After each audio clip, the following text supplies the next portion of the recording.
The Need for Mindfulness and Wisdom, 22 July, 1962.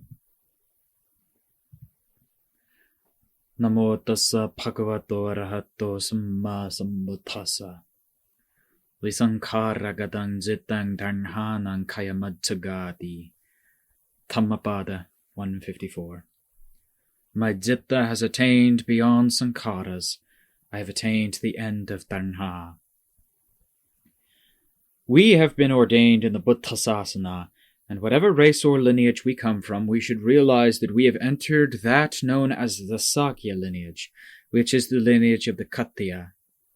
For the Lord Buddha came from the Sakya lineage and renounced the state of royalty with all its wealth, and even his partner in developing the perfections. In other words, his wife and his son, who were like his own heart. He was able to give them up for the aim of Anuttara Samma Sambodhi Jnana.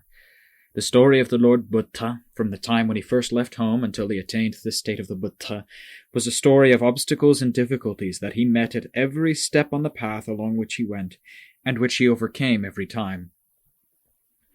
The path along which all the Buddhas have travelled is difficult and hard, and a person who does not have the true diligence and effort will not be able to escape from the snares of Mara.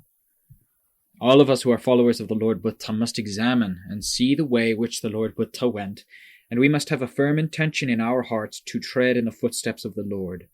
The words Supartipanno, Ujupartipanno, Nyaya Partipanno, Samiti Partipanno Bhagavato Savaka Sankho are nothing but signposts set up by the Lord for all the Savakas to follow, so that the title of Savaka Sankho may be appropriate to them, for it means that they are the true Savakas of the Lord Buddha. The word Savaka means one who listens with his eyes, his ears, and with the thoughts of his mind.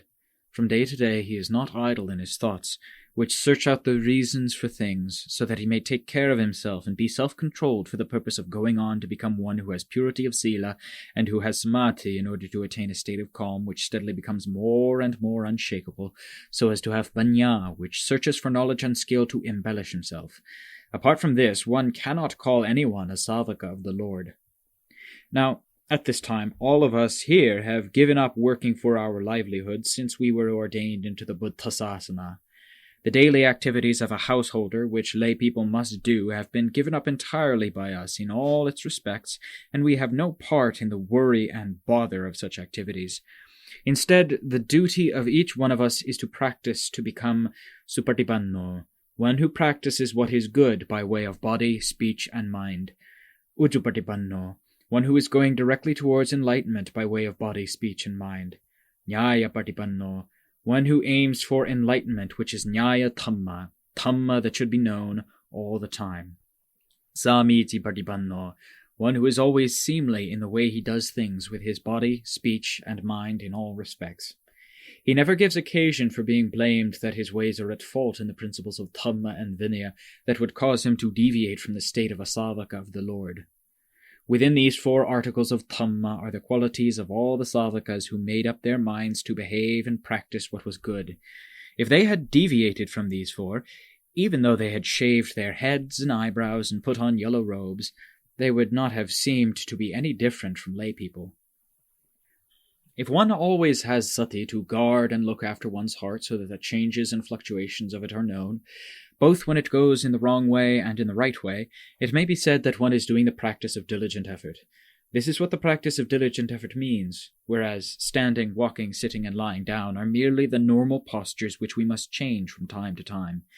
They are remedial states which preserve our bodies, enabling them to last their lifespan, or one may say, in order to have comfort and ease in our bodies and minds. But as to whether one can say that one's heart is doing the practice of diligent effort, it depends on sati and panya, for these are what matter. Sati is recollection, in other words, always knowing oneself. Panya is the careful watching or scrutinizing and examining of whatever comes and makes contact and enters from outside, or watching and examining the fluctuations of one's heart, which is changing and vacillating all the time, so that one constantly has a present awareness. Anything other than these cannot be called the practice of diligent effort. Who is there to uphold the sasana of the Lord Buddha except we who have been ordained and are in the lead of all others? There is no one else in the world who is able to do so, for if the monks are unable to attain Magga, Phala, and Nibbana by means of the way of practice, and if they only have discouragement and laziness, the sasana will just collapse. There is nobody else who is able to uphold it. In particular, it is a most important thing for we who are ordained and who practice what those in the world call kammatthana to be constantly aware of ourselves. Otherwise, we will only be worthless people, devoid of value in all actions, and wasting the gifts, the 4 bhattaya, which the lay people give us every day, and which they have always obtained with effort, for each time they make gifts to us, it involves no little difficulty and hardship for them. Let us always realize that at present we are ordained monks and followers of the Tathagata. The Tathagata was one who had courage and resoluteness in all kinds of events, whether facing good or evil. He had perseverance and diligence, and he put up with difficulties and hardships of all kinds that he met with. He was not lazy, not one who wakes late in the morning, or one who was selfish, for he was thinking of attaining freedom from dukkha all the time. These are the basic things for becoming a Buddha, who is the possessor of the principles of Dhamma. If we are to become those who know, who are skilled and who follow in the track of the Lord, we must also not be upholders of laziness, thinking only of our stomachs, of carelessness and slovenliness, of getting up late in the morning and thinking only of ourselves, for these are not principles of Dhamma which are useful in getting free from dukkha. All of us ought to know that this is so. Concerning investigating, any one of us who fixes his attention on something, or who is accustomed to contemplate something, must be determined to contemplate so that the aspect of Dhamma that he is contemplating or fixing his attention upon shall be seen clearly. He must not be without any basis, nor drift with the wind, unable to find an anchor post to hold and restrain him. Wherever sati is established, Dhamma is sure to arise there, but if one has no sati, then Dhamma will never arise, for sati is the important thing in the practice of diligent effort. It should always be realized that to let the heart relax and become calm by itself alone is impossible, and none of us would ever see any results from this, even if we went on doing it for the rest of our lives. For the usual state of the heart is to have wrappings which cover it up all the time. These wrappings the Lord called kilesas, and they do not come from anywhere else apart from just one's own heart. As to the training and subjugation of the heart, which are done in order to attain calm, or the ending of conceit and stubbornness in regard to all these things, these kilesas, it must be dependent on a person who has the diligence and energy to make the constant effort to watch his heart. If anything tends in the direction of what is bad or wrong, he must force himself to give it up until he is able to do so more and more easily, until he is eventually able to give it up entirely with nothing of it remaining. When he is able to give them up entirely, such troublesome things will then no longer be able to harass and bother his heart. Getting free from obstacles and hindrances is normally bound to involve some forcible opposition to them. The Lord Buddha, the Savakas, or any of the famous Acharyas all forcibly opposed the obstacles and hindrances with which they were faced. Dukkha we know to be one of the Arihasatya. If we have not examined dukkha and seen it, where will we go to escape from it? Samudaya is the field of the origination of dukkha. And where does it originate? In the imaginative thinking of the heart.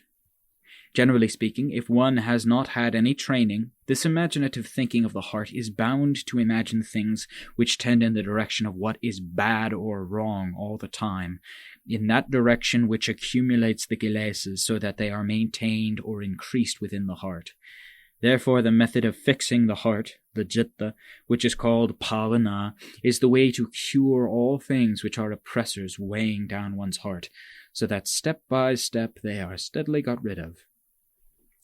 While the heart has not yet attained calm, it will not see the value of the sasana, and even we ourselves will appear to have no value at all. But after we have trained and subdued our hearts and attained a state of calm, we will certainly see that the Dhamma has a value and that the Sasana is a precious and excellent thing. And even in ourselves, we will feel that we are beginning to be people of increasing worth. Therefore, contemplating the heart is very important, and our set task of extracting and getting rid of these things, these kilesas which we have accumulated, is a more important task than any other. And the practice of diligent effort is equally important. Diligent effort in trying until we see the reasons, the causes and effects behind those things which are tangled up with our hearts, observing and precisely defining them to make them quite clear. For when the eye sees forms, rupa, or the ear hears sounds, they are bound to give rise to feeling in our hearts, and we should then unravel and look at all such things, seeing clearly and fully comprehending them with panya. When the citta has seen any of these things with panya, it can never again seize and grasp hold of it, nor crave for it, and the heart will let go of it at once. Here, in letting go, we must do so with sati and panya. For without sati and panya as the agents which guard and cure the citta respectively, it will never attain the ceasing of dukkha. We have been born into this life, and the amount of dukkha that we have we know in our heart. But in particular, we know how much we have today, and tomorrow is sure to be similar. Throughout this life we are sure to go on living in this way, and as to the next life, we need have no doubt who it will be that suffers. We ought to realize that whoever accumulates or stores away a mass of dukkha or the causes that make for the uprising of dukkha is the one who experiences dukkha today, tomorrow, this life, next life, for this is the one who goes round and round, dying and being born in this wheel of samsara, and receiving dukkha and subservience for how many aeons we know not. It is a long, long road, so long that nobody is able to reckon how far it is from the beginning. In other words, from one's original first birth to the end of the road, which is the freedom of Nibbana. How far is it? How many miles? Nobody can measure it, because this nature is the nature of Varta, the round of birth, old age, sickness, and death, which is whirling oneself around all the time. We cannot measure it in miles or kilometers, but we can analyze it, and we must do so by examining the characteristics, lakhana, of this Varta, which is whirling oneself around. If any one of us does examine this Varta, which is whirling him around, and which has always come into being together with his heart, he will be the one who is able to cure and get rid of Varta, this whirling self, from his heart, and he will reach the sphere of freedom from dukkha, which the Lord called Nibbana, which arises in just this, his own heart. There is a very important principle in this, so let us all set our hearts to contemplate this and examine it carefully, and don't let us give way to disheartenment and feebleness. Whenever sati is established in any part, that part will be Dhamma training one's heart, or Dhamma as the device for curing one's heart so that it becomes calm and steady. This is also the case with panya, for when attention is fixed upon and penetrates into any of the sabhava dhammas, one will steadily come to know various skillful ways and tricks from them. Therefore, sati and panya are essential forms of Dhamma in Buddhism. In the practice of diligent effort, it may be that one does not see any progress towards a state of calm in one's heart. This is the case with those who are absent-minded. When walking jangama in this way, and similarly when sitting, standing, and lying down, they make no special effort with sati and panya. Therefore they cannot attain calm of heart, because they release the citta and let it go the way of their various emotional moods. They release it and let it go all the time, never restraining or forcibly restricting it, and never making it get into the framework of sati and panya. If one forces one's heart to dwell on any one aspect of Dhamma, or on the parts of the body, taking up any part or parts accordingly, together with sati and tethered by panya, letting one's heart wander about throughout the whole of this bodily framework for a short or a long time, and depending on one's panya to investigate more or less, deep or shallow, gross or subtle, then by investigating in this way, steadily, it will soon lead to calm, to clear, clean, happy states, into being skillful, clever, and wise. What is the cause of this? Someone may have practiced for a long time and not seen any increase of knowledge or excellence in his heart. Let all of us fully understand here and now that his sati and panya have not been established with true determination. He establishes them for 1 second and then lets them disappear entirely for 1 hour, so that his income and expenditure do not balance.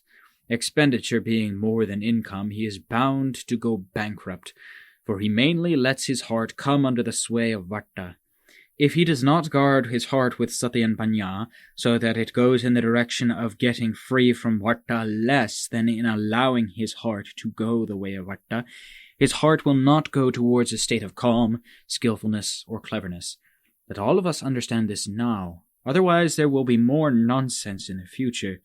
By day and by night, we do not have to be bothered or worried by anything. Take a look at the things which you should be doing. Look at your own activities. As to the teachers, acharya, and other friends with whom you associate daily, you must not think that they are a load on your mind of which you have to be afraid, nor towards which you must be aggressive, nor should you be disturbed emotionally by them in any way.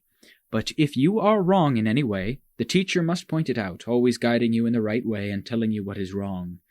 You must always set yourself to see and follow just what he teaches, but you must not think that he upsets your emotions.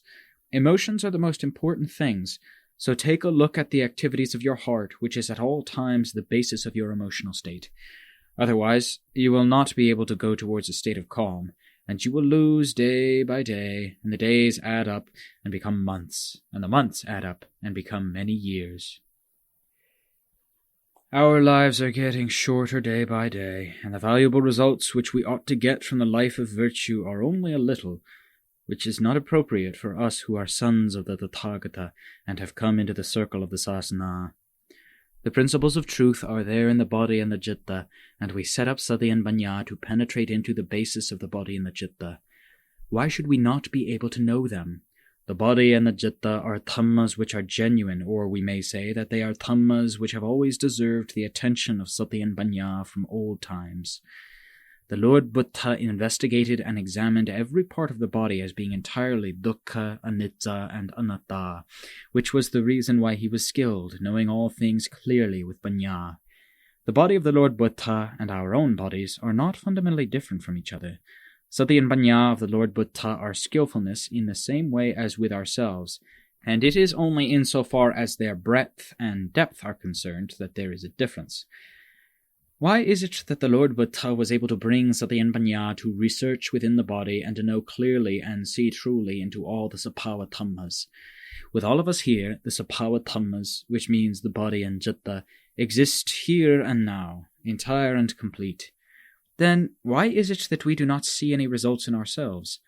As for dukkha, whether of the body or of the citta, it announces its presence at every moment, so that one who has sati and panya is bound to be in a constant state of trembling with the dukkha which comes and makes contact amidst the citta, with dukkha and with sati and panya, all of which are together there in the same state. Then why is one unable to know these things which are there and which are also not hidden or secret in any way whatsoever? When dukkha comes from any organ in any part of the body, it cannot remain hidden from the citta, the one who receives it and knows it. In a similar way, dukkha which arises within the citta itself also cannot remain hidden from the citta that receives and knows it.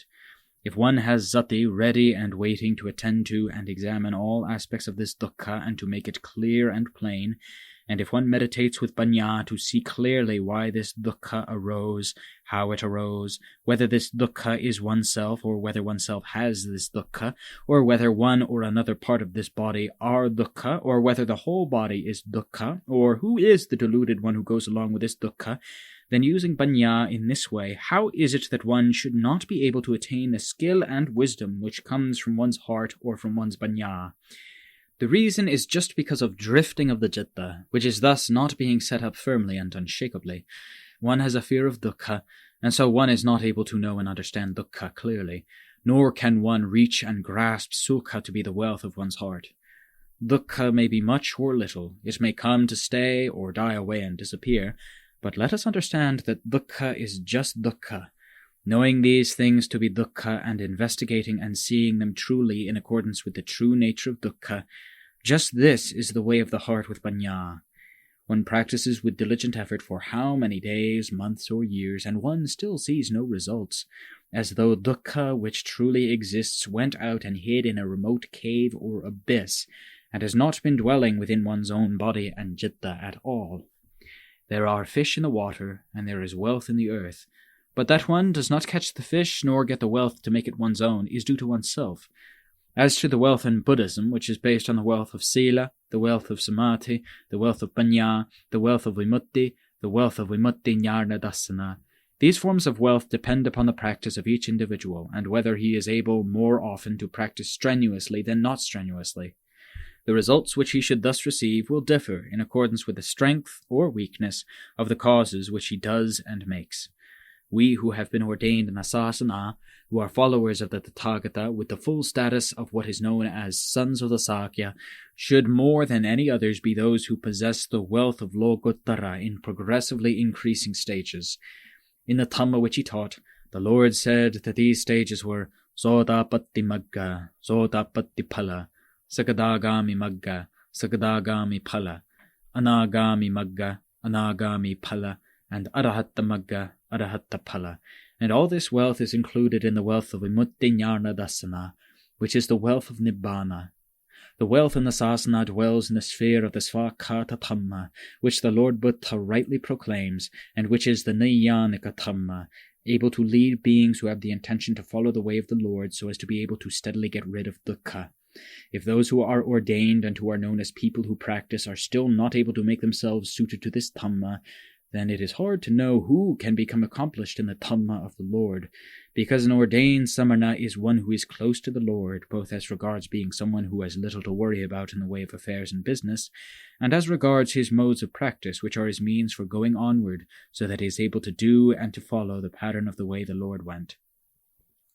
But in particular, those who also dwell in the forest, which is always quiet and secluded, have the best chance of all to put forward diligent effort for attaining the wealth of sila, samadhi, panya, vimutti, and vimutti jnana dassana, for arousing them and developing them, stage by stage, from the grossest stages right up to the most subtle.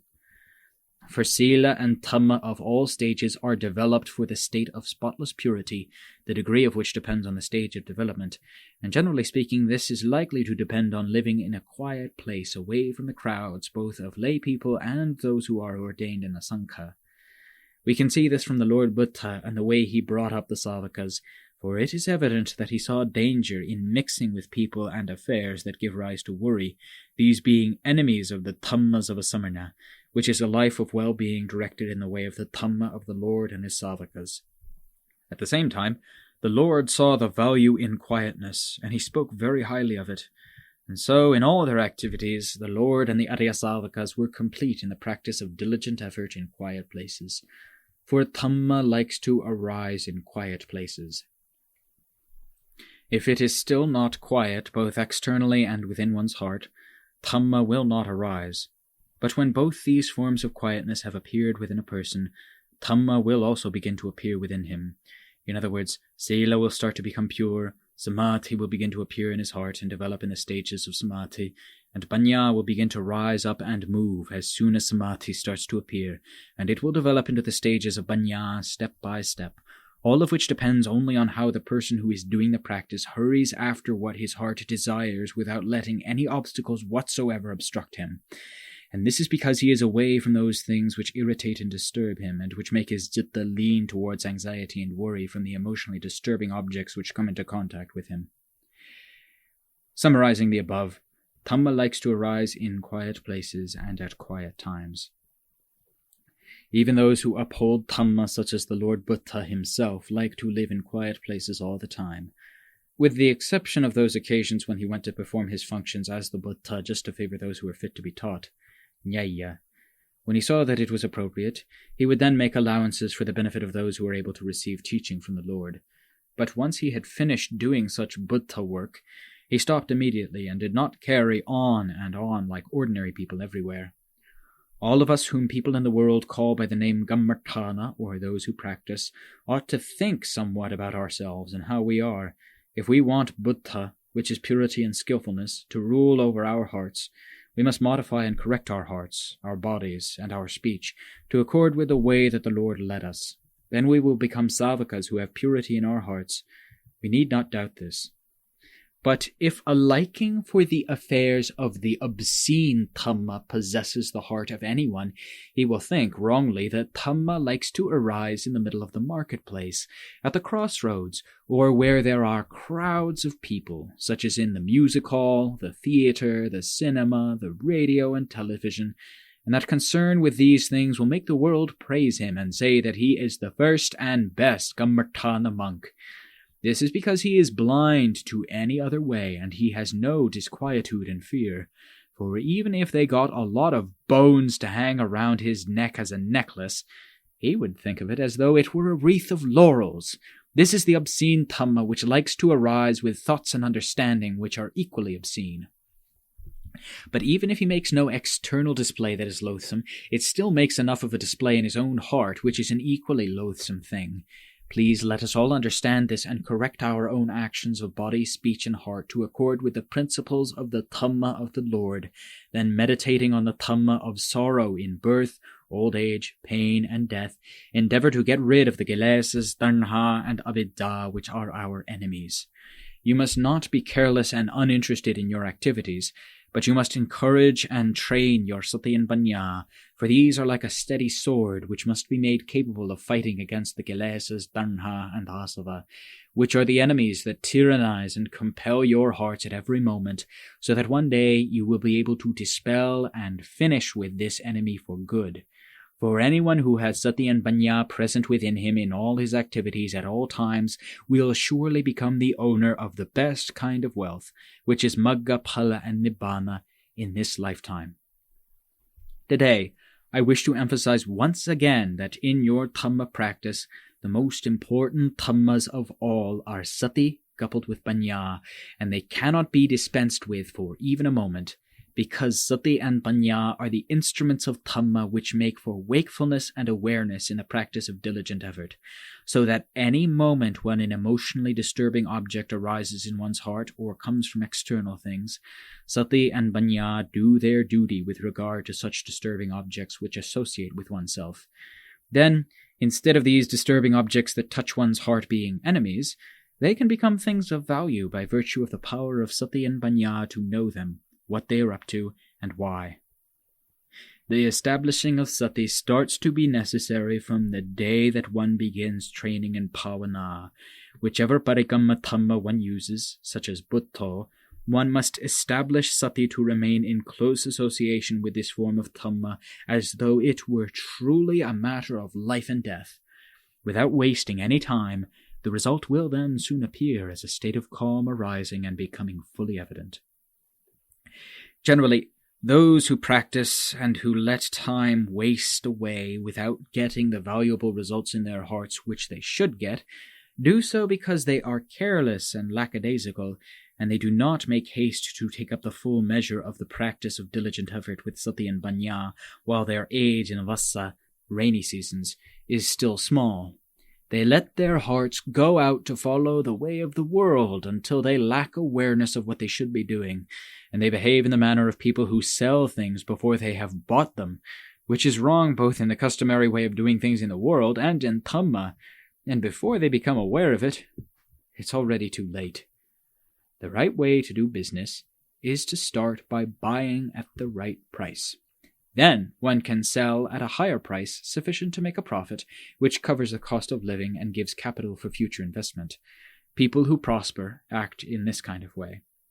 As for the way of Dhamma, before the Lord became the world teacher, we are told that he made efforts, training himself and practicing austerities, sometimes even going so far as to become completely unconscious.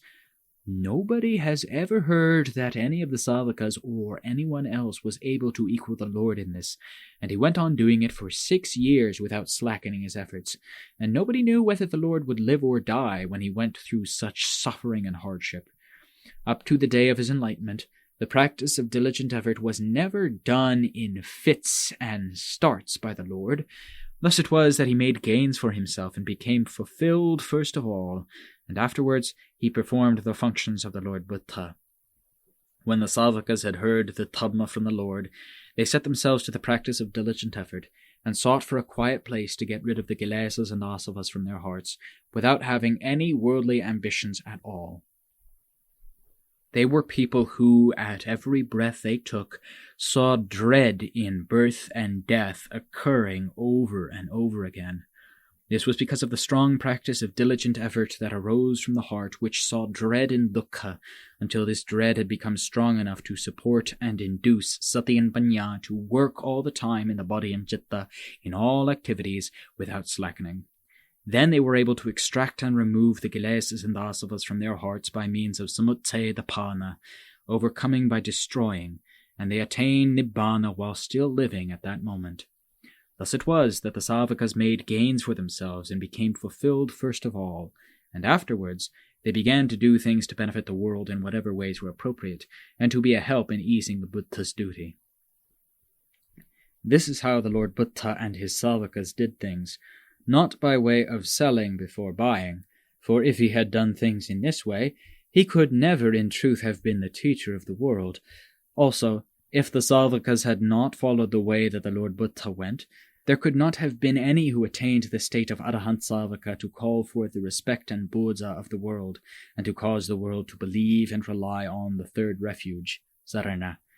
But as regards helping each other in moderate and modest ways, between the world and Dhamma it is correct action, Sāmi-tigamma, in the world, and there is no harm in it at all.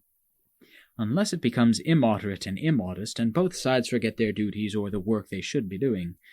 But in what way should all of us do things for it to be correct action in Dhamma, which progresses to higher and higher levels, so that it will be of value to ourselves and to the world in appropriate ways?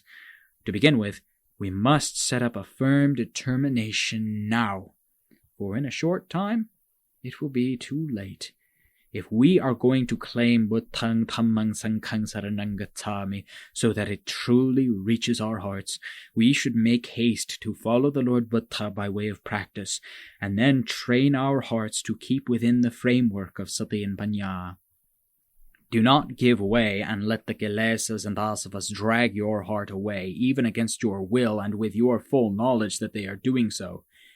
Make haste to have sati, panya, and the practice of diligent effort to go after your citta and forcibly take possession of it away from the kilesas.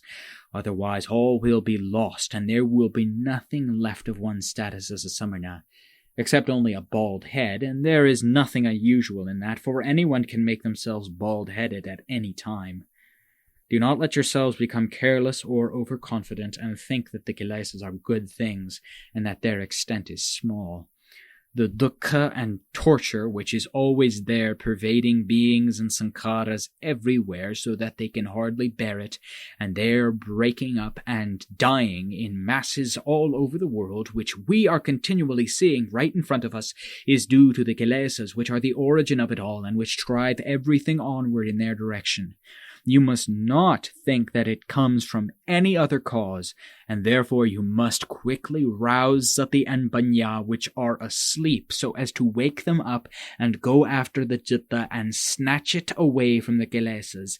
Let us do this, for we can.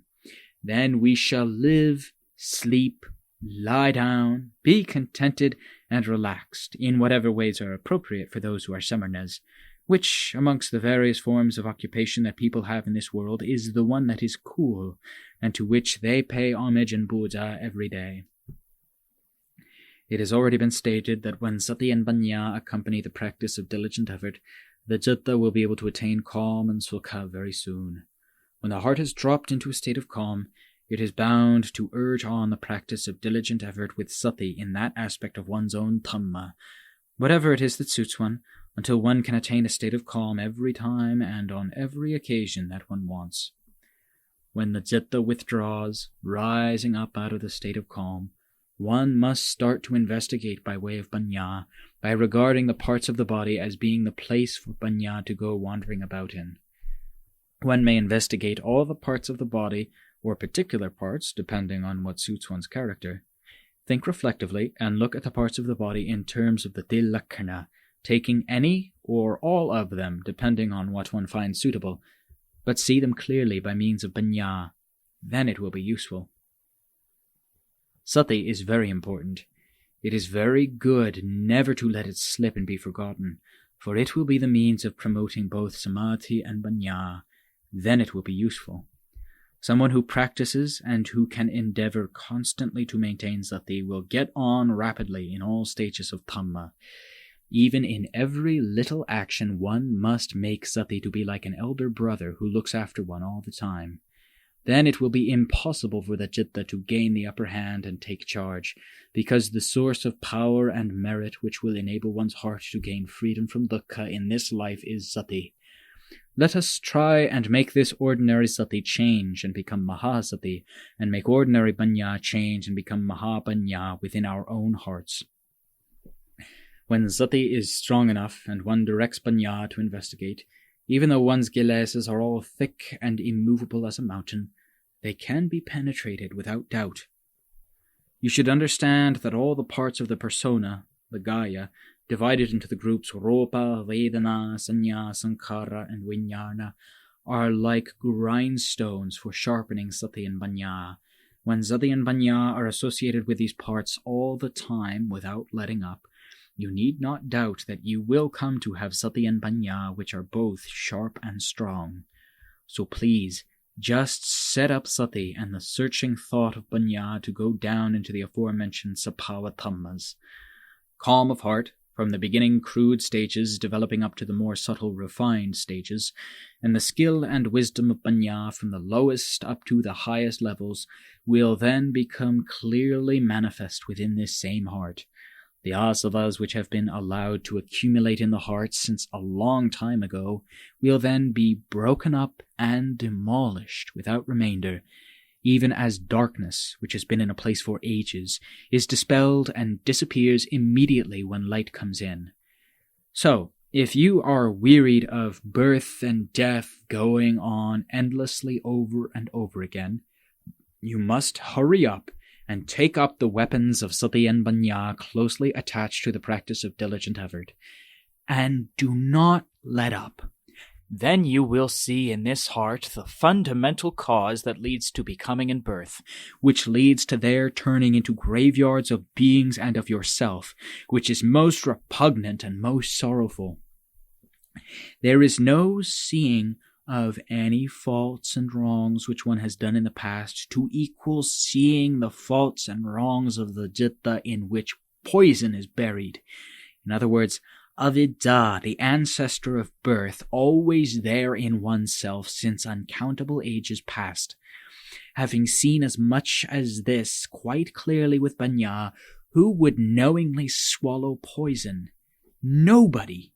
He would get rid of it, throw it away, and look on it with dread, trembling all over. In a similar way, by seeing with panya the faults and wrongs of the samsara citta which is thoroughly immersed in and permeated with poison, one will get rid of it immediately by no longer being able to tolerate the belief that oneself is of this nature, because there is no calamity to equal that of the citta which is constantly being stabbed in the back by avidya, and which allows avidya to drive it this way and that, to wander through lives both small and great, being born and dying over and over again. There is nobody who can come and decide to let one go free from dukkha, which is this wheel of the round of samsara, in the way that they can let a prisoner go free from jail. Therefore the Lord Buddha and all the Savakas, when they had attained freedom, made an exclamation as though in defiance of the wheel of samsara, such as, "The house builder, which is Tanha, can never again build me a house, which is my body, Rupakaya, because its vital principle, which is avidya, I have destroyed, and now my citta has attained visankhara, which is nibbana." But as for us, when will we be able to make an exclamation like that of the Lord Buddha? Or will we let the kilesas and tanha do the exclaiming, mocking, ridiculing, and defying us every day? The body and its parts, and sati and panya, exist here as parts of ourselves. And are we not hurt, pained, irritated, and made to feel hot by the words of mockery, ridicule, and defiance of the kilesas and tanha? In dullness we sit or lie down and listen to their words of mockery and ridicule, carried away in a reverie until we forget ourselves. Is this proper and fitting for we who claim that we are disciples of the Tathagata? How should we overcome our problems, our kilesas and asavas? We ought to think and wake ourselves up by means of the practice of diligent effort. For how did the Lord Buddha and the Savakas overcome the problems and kilesas that faced them, so that they were victorious and able to bring them all to an end? We should hurry to use that method to overcome the kilesas which arises in our hearts until we attain victory like the Lord, and will genuinely deserve to be called disciples of the Tathagata. Again, sati and panya are dhammas which we should be able to build up in our hearts, so we ought not to sit or lie down and wait only for a ready-made sati, panya, magga, phala, and nibbana coming to us from the Lord Buddha or the acharyas for them to become our own wealth. And if we do not seek to develop the method of searching with reasoned thought and making changes with the use of our own sati and panya, then whenever they become necessary, which can arise at any time or when an immediate problem arises, where will we be able to find and grasp them in time? For we have never prepared for this from the beginning, and we are bound to have to submit to the duress of the kilesas or any of the other circumstances. Furthermore, neither the Lord Buddha nor the acharyas ever praised those who were clever only because of what they had learned by heart from things which were ready-made from other people, but they praised the person who had sati and panya with which he was able to think, search, and discover things for himself alone, and who, with the skillfulness of this sati and panya, looked after himself, keeping away from danger. Even though the skillful methods of making sila pure and of developing samadhi and skill and panya for the attainment of magga, phala, and nibbana were taught by the Lord in moderately deep ways only, yet there are other skillful ways and methods of doing this which are different in special ways, and which are up to the skillful ingenuity of each Yogavaccara, who, being interested in finding the skill to cure himself, should more and more think and search for himself. Although one who practices ought to be able to attain magga, phala, and nibbana, it should be realized that these do not come by aimlessly drifting, which means without causes and effects, without sati, panya, saddha, faith, and the practice of diligent effort as the key, or as the tools for curing himself. In all the Dhamma that has been told here, all of you should realize in your hearts that the Lord Buddha is the Dhamma master, which means that the principles of reason were constantly in him, and he never tended to give way to extraneous pressures and influences, for the Lord stood firm in the principles of Dhamma throughout, from the day that he was enlightened to the day that he passed into Nibbana. Therefore we should see that the essence of those who are ordained monks is the sacrifice of life at every moment of breathing for the Lord Buddha, the Dhamma, and the Sangha, which are the tokens of repayment from the Sasana, which will be our individual immeasurable wealth. Today, the wealth of what is precious in Buddhism has been told, so that all of you who listen may know that you will get joyfulness of heart in being the owner of that wealth. This is sufficient for the present time, so I will now end.